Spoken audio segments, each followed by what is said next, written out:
Imagine waking up one morning, pouring your coffee, sitting down at your kitchen table, and realizing that everything you worked for over the last 30 years is gone. Your retirement savings, the college fund you set aside for your grandchildren, the nest egg you and your wife spent decades building, all of it wiped out overnight. Not because of a natural disaster, not because of a war, not because you made a bad investment, but because a handful of men in expensive suits decided that your future was worth less than their bonuses. That is exactly what happened to more than 20,000 American families at the turn of the millennium. And the company that destroyed their lives was once considered the single most innovative corporation in the United States of America. This is the story of the biggest accounting fraud in history, and I promise you, by the time we reach the end, you will never look at corporate America the same way again. Before we go any further into this story, let us know in the comments where you are watching from. We would love to hear from you. And do not forget to hit that subscribe button so you never miss any of our upcoming videos. To understand how this fraud unfolded, we need to go back to the beginning, back to a time when this company did not even exist yet. We need to start with a man named Richard Langford. Richard grew up in a small rural town in Missouri during the 1940s and 1950s. His father was a Baptist preacher who barely made enough money to feed the family. There were stretches during Richard's childhood when the electricity in their home was shut off because his parents could not afford the bill. He knew what poverty felt like. He knew what it meant to go without. And from a very young age, Richard made a promise to himself that he would never be poor again. He was smart, exceptionally smart, and he used that intelligence to claw his way out of small-town obscurity. He earned a PhD in economics, served in the Navy, and eventually found his way into the world of energy regulation in Washington, D.C. By the early 1980s, Richard Langford was a well-connected executive in the natural gas pipeline industry, a man who understood both politics and business, a man who knew how to work the system. When the Reagan administration began deregulating the energy markets, Richard saw an opportunity that most people missed entirely. If natural gas could be bought and sold freely on the open market, then the company that positioned itself at the center of that market would become extraordinarily powerful. In 1985, Richard orchestrated the merger of two mid-sized pipeline companies based in Houston, Texas, and a new corporation was born. At first, it was exactly what you would expect from a pipeline company. It moved natural gas from one place to another. It was steady, reliable, and frankly boring. The kind of stock your financial advisor might recommend if you wanted something safe for your retirement portfolio. But Richard Langford did not want to run a boring company. He wanted to run an empire. The transformation began in 1990 when Richard hired a man named Thomas Whitfield. Thomas was everything Richard was not. Where Richard was folksy and warm, Thomas was cold, analytical, and brutally competitive. He had graduated near the top of his class at Harvard Business School, spent years at one of the most prestigious consulting firms in the world, and carried himself with the kind of arrogance that made people either admire him or despise him. There was no middle ground with Thomas Whitfield. He walked into meetings and told people they were stupid to their faces. He once told a journalist that money was the only way to motivate human beings. He believed that business was a form of natural selection, that the strong deserved to win and the weak deserved to be crushed. And Richard Langford, for reasons that would haunt him for the rest of his life, gave Thomas almost unlimited power to reshape the company. Thomas had a vision that was radical for its time. He did not want the company to simply own pipelines and move gas. He wanted to turn it into something that had never existed before, a corporation that traded energy the way Wall Street banks traded stocks and bonds. Instead of making money by delivering a physical product, the company would make money by buying and selling contracts, by betting on the future price of energy, by turning natural gas and electricity into abstract financial instruments. It was brilliant in theory. But to make it work, Thomas needed one critical ingredient. He needed the company's financial statements to reflect enormous profits, even on deals that had not actually generated any real money yet. And so Thomas insisted on something called mark-to-market accounting. Now, mark-to-market accounting is not inherently fraudulent. It is a legitimate practice used in certain industries, but the way this company used it was unlike anything the business world had ever seen. Here is how it worked in plain English. Let us say the company signed a 20-year contract to deliver natural gas to a power plant. Under traditional accounting, you would record the revenue from that deal slowly over 20 years, as you actually delivered the gas and collected payments. But under mark-to-market accounting, the company could estimate the total profit it expected to earn over the entire 20-year life of that contract and book all of that profit immediately right now in this quarter's earnings report. The gas had not been delivered. The money had not been collected. The contract might not even be profitable in the long run. But on paper, the company just made hundreds of millions of dollars in a single quarter. This was like a real estate agent selling a house, estimating that the house would appreciate in value over the next 30 years, and then claiming all of that future appreciation as income today. It made no sense in the real world, but on Wall Street it made the company look like a rocket ship. The stock price soared. Analysts fell over themselves to recommend it. Financial magazines put the company on their covers year after year. And the executives, led by Thomas Whitfield, collected bonuses that were almost obscene in their size. We are talking about tens of millions of dollars per year per executive. Private jets, vacation homes, sports cars, the kind of wealth that most Americans cannot even comprehend. There was a problem, a very serious problem that Thomas Whitfield understood better than anyone. The profits the company was reporting were not real. They were projections, estimates, fantasies written down on a balance sheet. And eventually the real numbers would have to catch up with the fake ones. Deals that were supposed to be profitable turned out to be disasters. Ventures into new markets like water treatment, broadband internet, and weather derivatives lost hundreds of millions of dollars. The gap between what the company claimed it was earning and what it was actually earning grew wider and wider with every passing quarter. And this is where the fraud went from reckless to criminal. Because instead of admitting the truth, instead of telling shareholders and employees that the company was not as profitable as it appeared, the executives decided to hide the losses. They buried them. And the man they tasked with making the losses disappear was a young, ambitious chief financial officer named Peter Bartlett. Peter Bartlett was not a household name. He was not the public face of the company. He did not give speeches at industry conferences or appear on CNBC. Peter worked in the shadows, behind closed doors in conference rooms where the real decisions were made. And what Peter created was nothing short of a masterpiece of financial deception. He built a network of shell companies, hundreds of them, with names that sounded like they belonged in a science fiction novel. These shell companies existed for one purpose and one purpose only: to absorb the losses that the parent company did not want to show on its books. Here's how it worked. Let us say the company had a division that lost $300 million. Instead of reporting that loss to shareholders, Peter would create a new shell company. He would then arrange for the parent company to essentially sell its losing assets to the shell company. Now, on the parent company's books, the loss was gone. It had been transferred to a separate entity. The parent company could report clean earnings, a healthy balance sheet, and a rising stock price. But the shell company that now held those toxic assets, where did it get the money to buy them? In many cases, the shell company was funded with the parent company's own stock. In other words, the company was essentially doing business with itself, using its own inflated stock as currency, creating a circular loop of fraud that only worked as long as the stock price kept going up. Peter Bartlett was making deals with entities he personally controlled.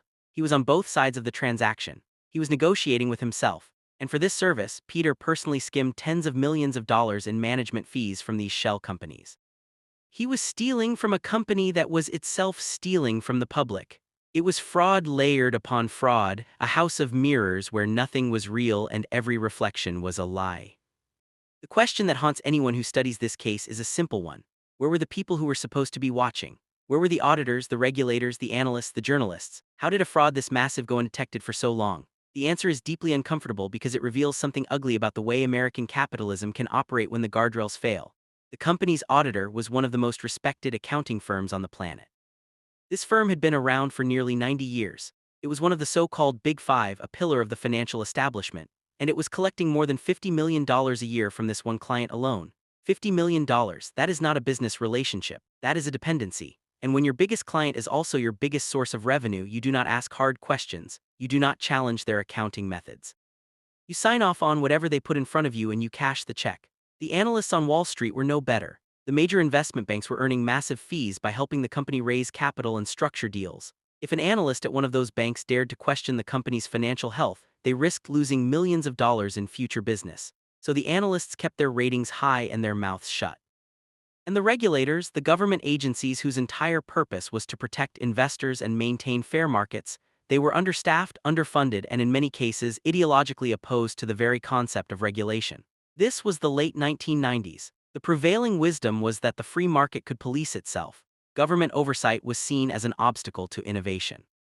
And Richard Langford, the company's founder and chairman, was one of the most prolific political donors in the country. He had personal relationships with senators, governors, and even the President of the United States. He was practically untouchable. For a brief shining moment in the late 1990s, this company seemed like it could do no wrong. Its stock price climbed relentlessly. It was named America's most innovative company by one of the nation's leading business magazines 6 years in a row. Business schools taught case studies about its revolutionary approach to energy trading. Young MBAs from the best universities in the country fought for the chance to work there.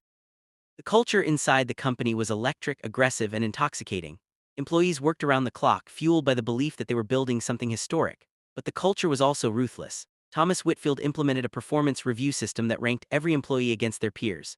Every 6 months, the bottom 15% were fired. It did not matter how hard you worked or how loyal you were. If your numbers were not in the top tier, you were out.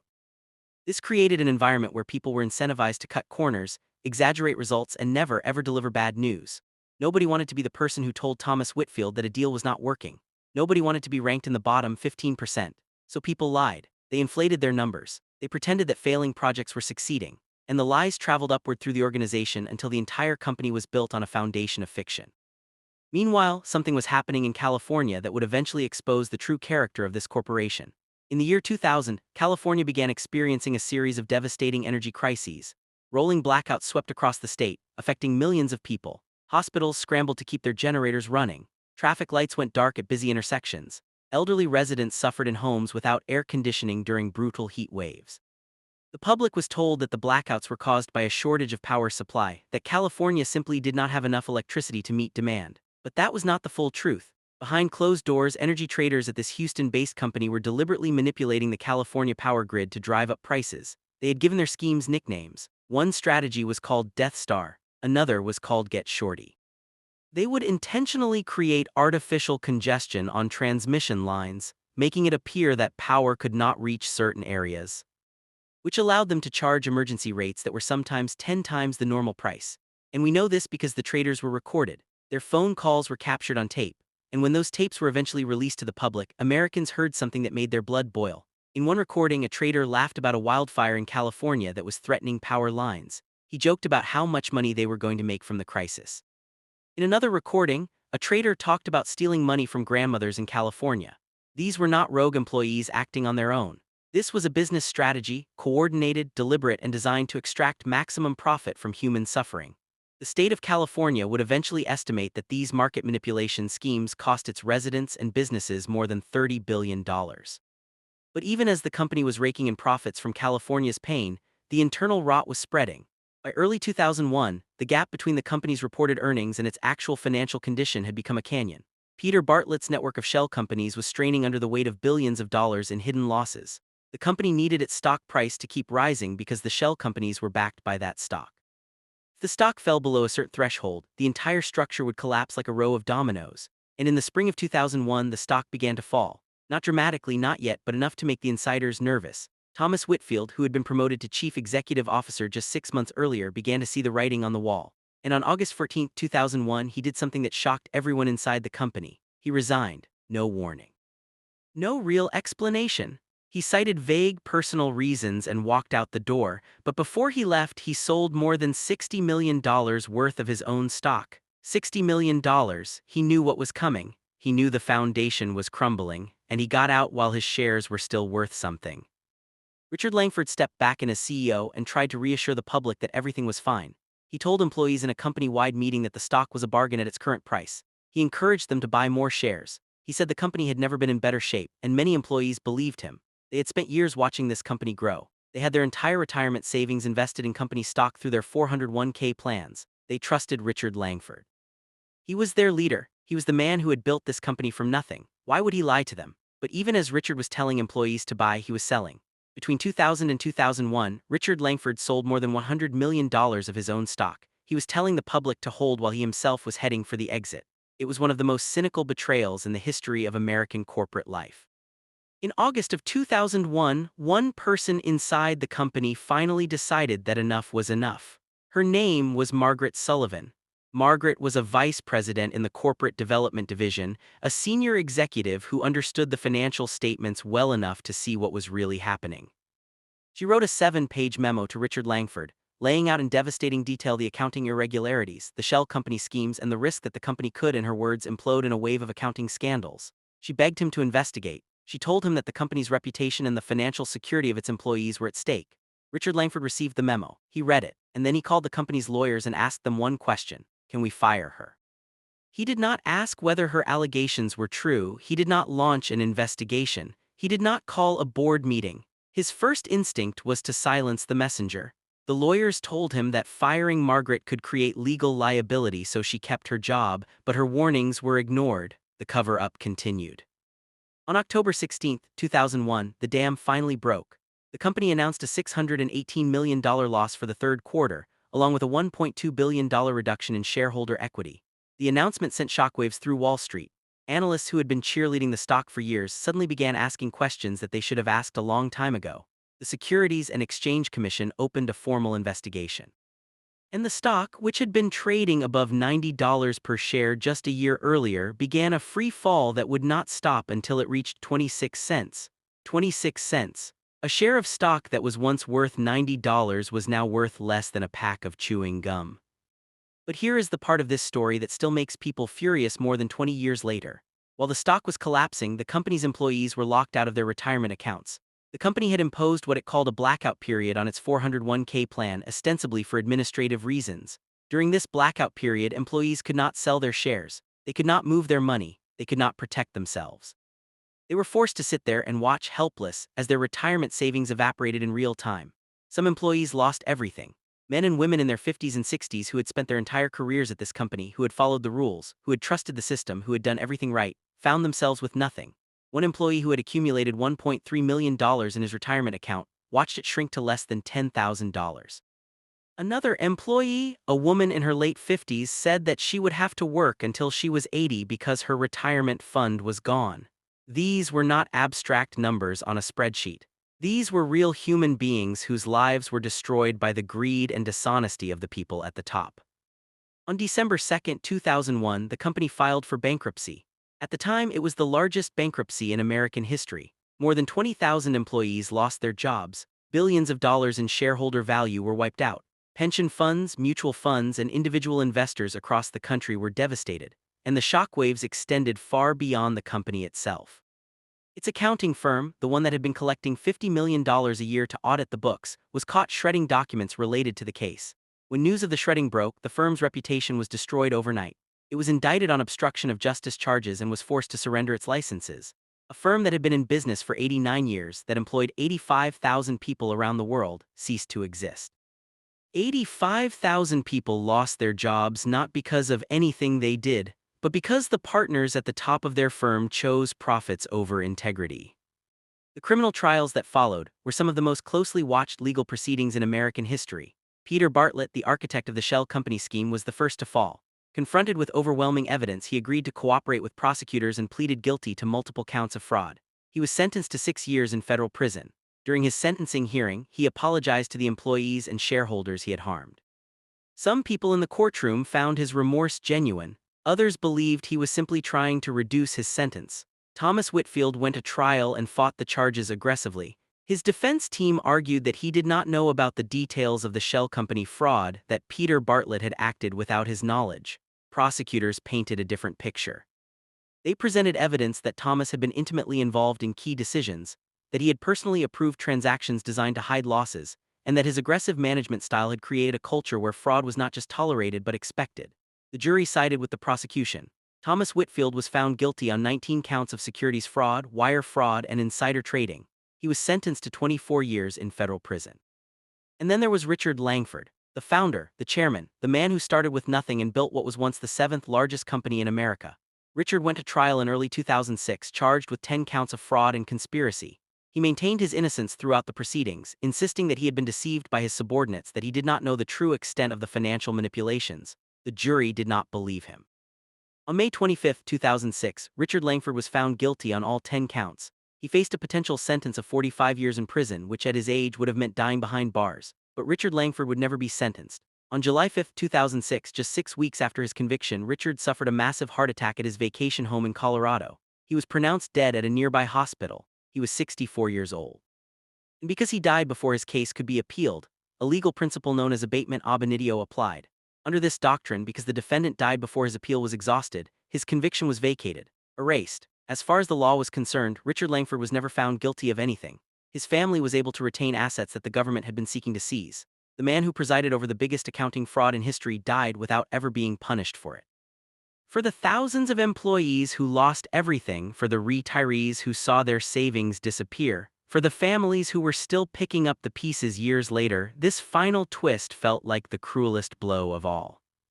In the aftermath, Congress moved quickly. The public outrage was too intense to ignore. In July of 2002, President George W. Bush signed into law the Sarbanes-Oxley Act, the most sweeping overhaul of corporate accounting regulations since the 1930s. The law imposed strict new requirements on public companies and their auditors. It created the Public Company Accounting Oversight Board to police the accounting industry. It made executives personally certify the accuracy of their financial statements with severe criminal penalties for those who lied. It was supposed to be the fix, the reform that would ensure something like this could never happen again, and for a while it seemed to work. But history has a way of repeating itself, especially when the lessons are painful enough that people prefer to forget them. In 2008, just 6 years after this scandal, the American financial system nearly collapsed when it was revealed that the nation's largest banks had been packaging worthless mortgage loans into complex securities and selling them to investors around the world. The same pattern was there: executives enriching themselves, auditors looking the other way, regulators asleep at the switch, ordinary Americans paying the price. And it happened again with a massive Ponzi scheme that defrauded investors of $65 billion. And again with a German financial technology company that fabricated nearly $2 billion in revenue.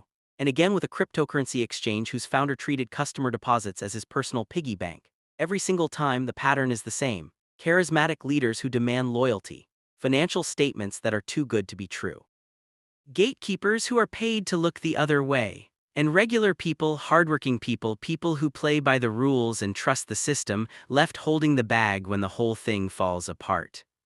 The story of this company is not just a story about accounting fraud. It is a story about what happens when ambition is untethered from honesty. It is a story about what happens when the people at the top of a corporation decide that their personal wealth matters more than the livelihoods of the people who work for them. It is a story about a system of checks and balances that failed spectacularly because every single person in the chain, the auditors, the analysts, the regulators, the politicians, had a financial incentive to look the other way. And more than anything, it is a story about trust. 20,000 people trusted this company with their careers, their savings, and their futures. That trust was weaponized against them. It was used to keep them loyal while the people at the top were quietly heading for the exits.